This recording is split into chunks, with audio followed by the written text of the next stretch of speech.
Hello and welcome to The Menu, Monocle Radio's food and drink programme. I'm your host, Chiara Rimella. Today, we're looking back on the highlights of the menu from 2024. Over the course of the year, we have picked plenty of cookbooks from the shelves, so here we'll highlight our favourites. First up, we're back with Fadi Katan to learn about the importance of keeping Palestinian food culture alive. It's a team of 27 people that come from 17 different nationalities, and they're all cooking and serving Palestinian food. With a twist, definitely. It's my vision of what Palestinian food is. Also on the programme, we revisit North London to meet Mary Mitchell and gather the ingredients for some recipes from her highly personal cookbook, Kin. So, yes, it was always going to be a book that was about my journey and identity and understanding who I am and where I come from, but then desperately wanting to create this sort of legacy project for both of my brother and my mum. Plus, we leaf through a book dedicated to dispelling myths about wine. All that here on The Menu on Monocle Radio.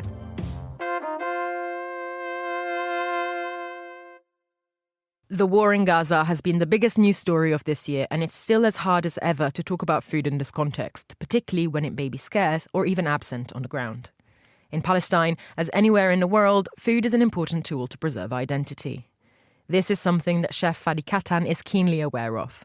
After launching his fine dining restaurant Fawda in Bethlehem back in 2015, Katan went on to open a venue in West London, Akub. There, the menu honours the staples of Palestinian cuisine with a contemporary approach. But Katan felt like he had to go one step further in distilling his memories of the Palestinian food he grew up with. That's why he decided to commit pen to paper. His new book, Bethlehem, delves into the city's recipes, people and stories so they can be celebrated and heard.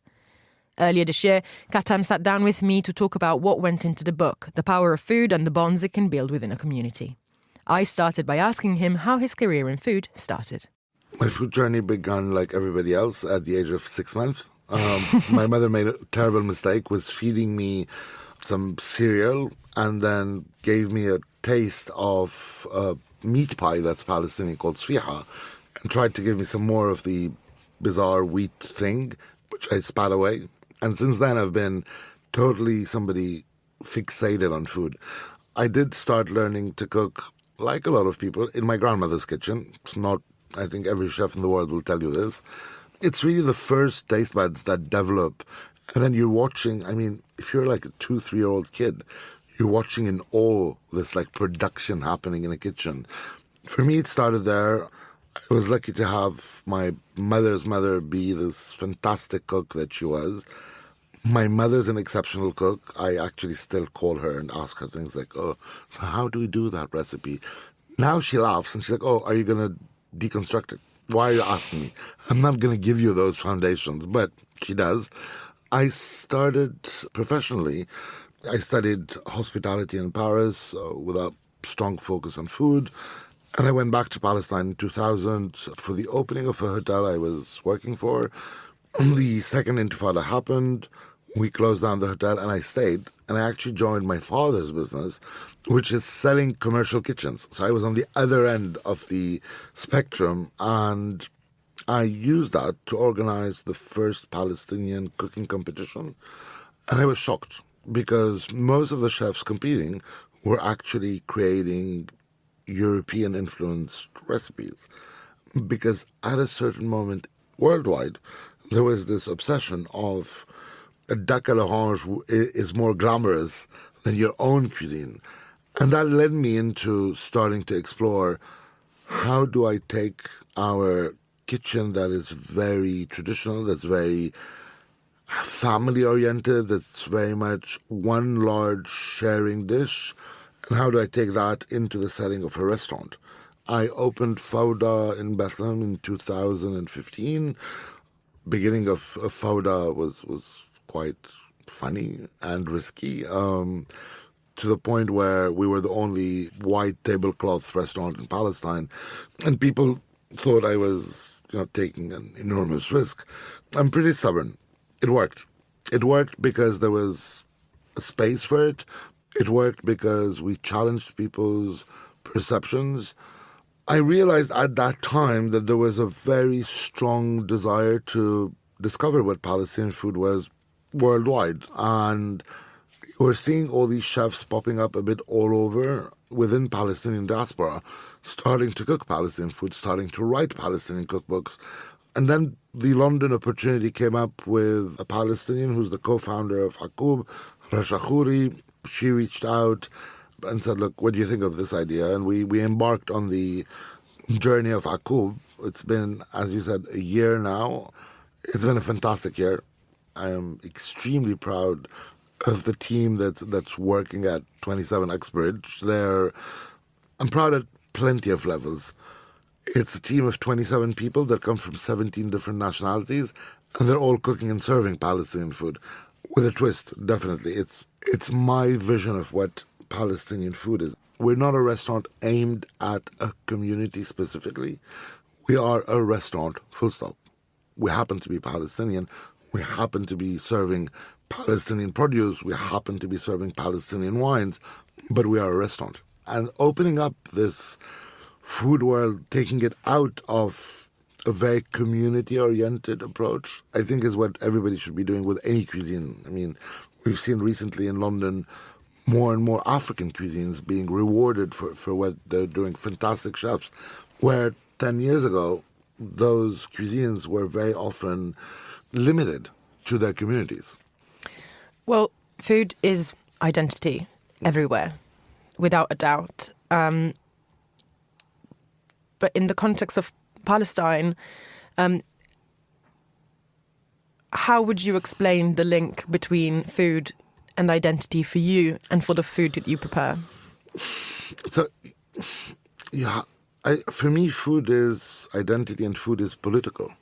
In the context of Palestine, and it's the same, I think, for many other nations, many other groups of people. When your identity is threatened on a daily basis, you attach yourself to everything. And you start with food because food means home. Food is the closest to comfort of saying, but my identity is still there. We have to go back in history. 1948, Israel is created by an international decision on 52% of what was British Mandate Palestine. That leads to 580 villages demolished, 800,000 Palestinian refugees that are thrown out. 1967, there's another 400 to 600,000 refugees thrown out. So imagine that number of people being disconnected with their natural terroir, with their natural land, and they carry those recipes. Of course, it becomes more of a precious element of identity. In today's reality, I'll give you my example. I come from a family that is not refugees. We are from Bethlehem. We've been in Bethlehem for at least, I'd like joking and saying, because we've been a trading family, and I like to say that we've been in Bethlehem since 2,000 years. I come from a Christian family. I think my great-great-grandfather became Christian the day the three Magi showed up in Bethlehem, and he was like, that's a business opportunity, and sold them the gifts they carried to baby Jesus. So we lost in 1948. My grandparents used to invest, and they had orange groves in Jaffa, and they had orange groves in Ramla. Those were confiscated by the state of Israel. Of course, the orange has a different symbolic for me.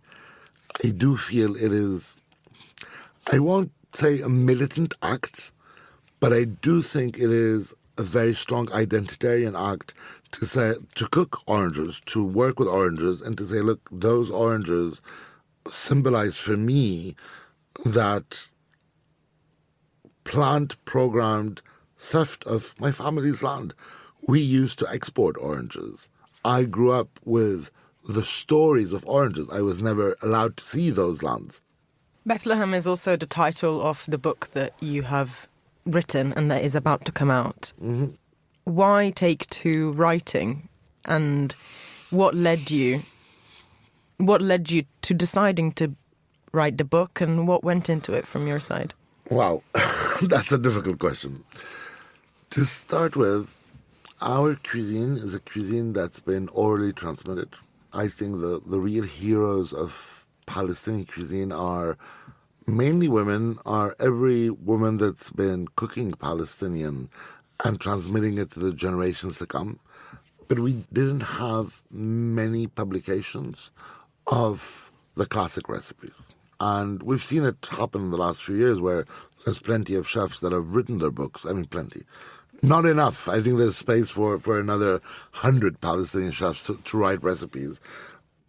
For me, writing is a very important medium because in that cookbook there's recipes, but there's also a lot of portraits of people, stories of people.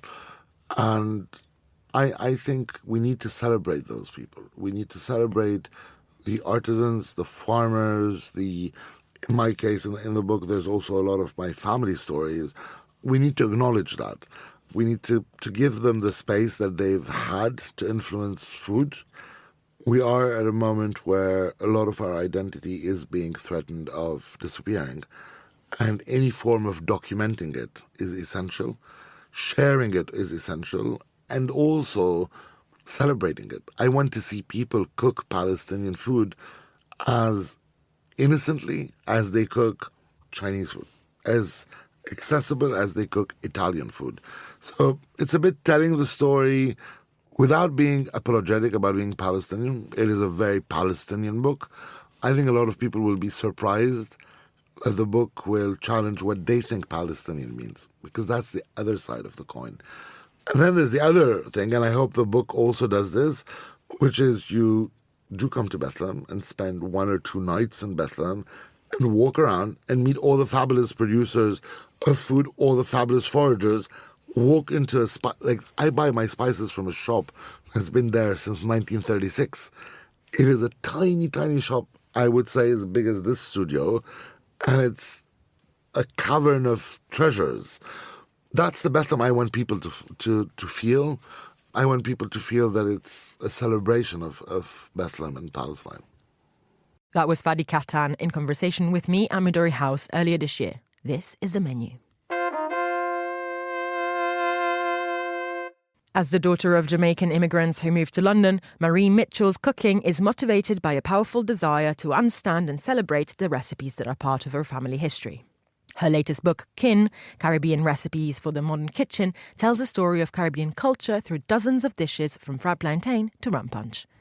However, what makes this cookbook so special are the highly personal essays Mitchell has written and that are interspersed into the beautifully printed volume.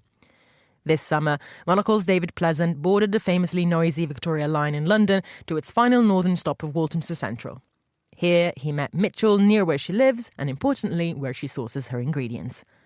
They began by discussing the challenge of writing your first book and went on to talk about the origins, significance and characteristics of jerk, an iconic but often misunderstood part of Caribbean cuisine.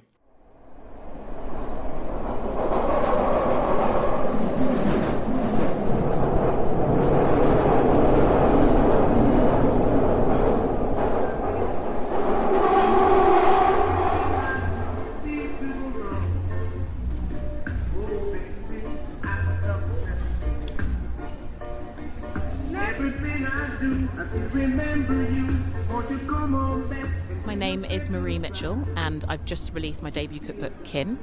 And it's a book that's about my personal journey into cooking, but also a book about my little family from South London.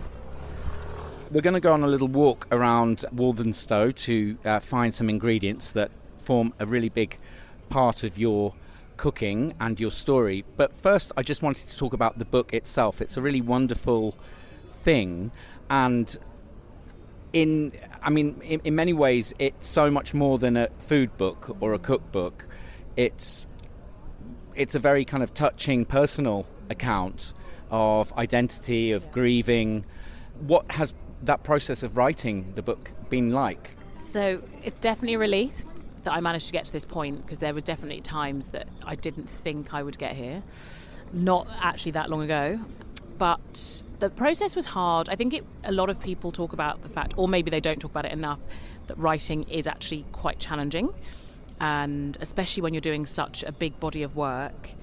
So it definitely was a greater challenge than I was expecting. But then, having lost mum just weeks after getting the deal, I think it was a couple of months after, and then becoming a parent, there was a lot of grief all at the same time.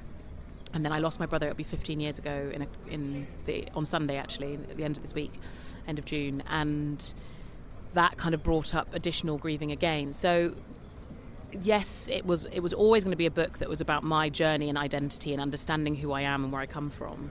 But then having to talk, or wanting, not even having, desperately wanting to create this sort of legacy project for both of my brother and my mum, meant that the writing was so deeply personal that I kind of had to step away, and there were many pockets of time where I'd have to stop and step away in order to be able to allow myself to come back and to come back authentically.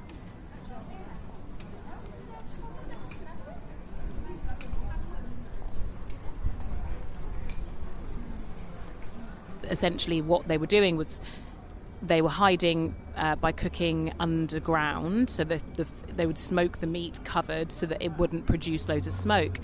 And so that's why you get this incredible flavour, because of that smokiness. And actually that's something that needs to be respected. And so what then has become of that is you can then create sauces, marinades from it that honour that process, which is why it was really important to talk about.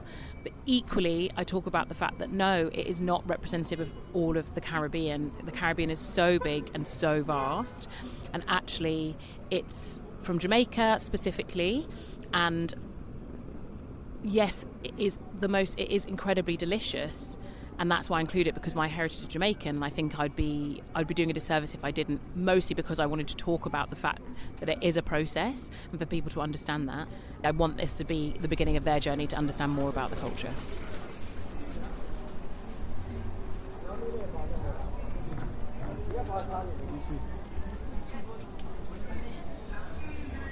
So we're here at a lovely little grocery store in Walthamstow on the main market street. So we're in the market, we're going to be getting some chocho because I'm making a pickled chocho. And just maybe tell our listeners what a chocho is, and if they haven't come across it. Yeah, so it looks a bit like a really big pear, but a much brighter green skin. So it's almost got like that classic green apple colour. And it's also got this kind of folds like a tomato or something like a... it's very firm. It should be firm, it shouldn't be soft. Right. But it's actually a gourd, you were telling me. Yeah, it's a gourd, so it is part of the squash family.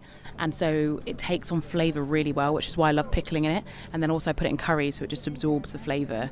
And I just think it's such a simple thing, but really great. And it features in Caribbean cooking, but also in Asia. And I think that's how it made its way to the Caribbean. Right. Through the Asian influence. You obviously, through the various essays and sections of the book, you talk about migration, you talk about the kind of the trading of ingredients and so on. So the chochos may be like a good representation of that. Well, I guess every single ingredient has its own story and history. There are definitely some ingredients that are native to the Caribbean, but a lot of things came over off either becoming initially from Africa because they were brought with the slaves, or they would have come afterwards from India when the indentured labour ship came in, or China for the same reasons. And actually that's the thing that's so amazing about the Caribbean culture and cuisine, is that I talk about in the book as well. It's like it was really maybe the first global cuisine, and yet still we don't look at it with that kind of lens, and that's absolutely how we should. And a lot of the time I also talk about the fact that in many ways you will know Caribbean cuisine in some capacity because you would have seen it in some form. It's just delivered in a slightly different package, and that's what's so incredible about it. You've got all these amazing influences that are so incredible, with such amazing different flavours that you bring together, and yet still they work together in unison in such perfect harmony. Yeah. And that's, to me, that's so exciting, and I think people should be just excited about it. So.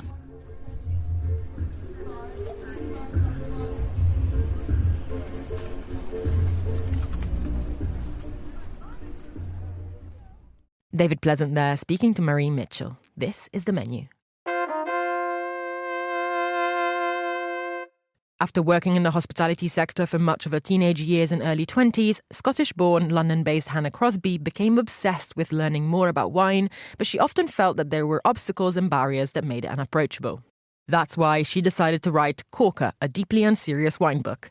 In it, she dispels many myths about the drink. Being on the receiving end of many requests for advice, she compiled the questions that routinely flood her inbox into a sleek volume. The result is a personal and witty take on choosing the perfect bottle, no matter your knowledge or budget. Monocle's Paige Reynolds met Hannah for a glass of crisp white wine and to learn more about the book's genesis. I love wine. I love everything about it. I love pouring it, swirling it, and holding it up to the light to watch it glow. I love thumbing through atlases and wine journals to acquire the right words for it, and then working these words into tasting notes. I love writing about it. I love scrubbing it out of white cotton shirts, off my purple teeth, off other people's sofas. I love how port is the colour of a recently acquired bruise, and how the smell of Beaujolais reminds me of a friend. I love green bottles that wrap around restaurant walls. I love how, when opened at the right time, wine can catalyse the most important conversations in our lives, and how it can leave us inspired from a lunch or propel us into a promising nighttime. I love damp cellars that remind me of my grandfather's workroom. I love catching a glimpse of a vintage at its peak, but I relish the melancholy that comes with tipping a dying bottle down the drain. I love learning about pruning methods. I love ordering for the table. I love watching a truly gifted sommelier at work. I love everything about wine, but let's get one thing straight before you read another sentence. This is not a serious wine book. Allow me to explain. That loving ode to all things wine was penned by Edinburgh-born, London-based wine writer and broadcaster Hannah Crosby. It's the opening passage to her recently published debut title, Corker, a deeply unserious wine book. In the cavernous, forest-green private basement of Bar Crispin in Soho, we get the 411 on Corker's core philosophy. I suppose it's worth starting at the top and saying that I'm a very unserious person, so I think trying to pretend that I'm anything but would be me being disingenuous to myself and making a book full of lies. I think that when a lot of people first dip their toe into the world of wine, they get a little bit anxious because, yes, there is, after lockdown, when a lot more people got into wine, there is more of an inclusive and interactive approach, particularly with the natural wine movement, which is how a lot of young people got into wine. There is still this side of the industry that will take the piss out of you if you pronounce something wrong or, won't really think that you have an opinion until you, have your W set level 400 or you are, you're 40 years into your wine tasting career. I think especially for me, coming from a lower socioeconomic background and not having parents who drink, because of that, I didn't grow up with booze, and the first way I interacted with it was like the way most normal people do. I worked in restaurants, and that's how I first became interested in wine. But I think people who are from similar backgrounds to me who don't have, that instant appreciation for wine or parents with an interest in it, they think that because their wine tasting doesn't take place in a tasting room or a fine dining restaurant, that perhaps their experiences in wine and their tasting experiences and perhaps the wine that they enjoy doesn't matter. But this book is here to tell you that it does. So yeah, that's why this book exists, to kind of bridge the gap between amazing wine into the domestic and kind of sort of prompt a side of the wine industry to take itself a little bit less seriously, and through doing that, hopefully inviting a few people in. A clear advocate for an inclusive approach to wine, Hannah's own interest in wine came from working in hospitality to support herself through her teens and early 20s, a nascent passion that eventually became a professional obsession. That interest in wine always lay dormant in a professional sense, and it kind of popped up in weird ways, like I would always be the person to bring a nice bottle of wine to pre-drinks, or I would be the person to order wine on a date, I was kind of building up knowledge from a base level, but because I wasn't in that side of the industry where wine was taken really massively seriously and as part of the hospitality experience, I sort of let it lie dormant for a while. And then I got my qualifications under lockdown.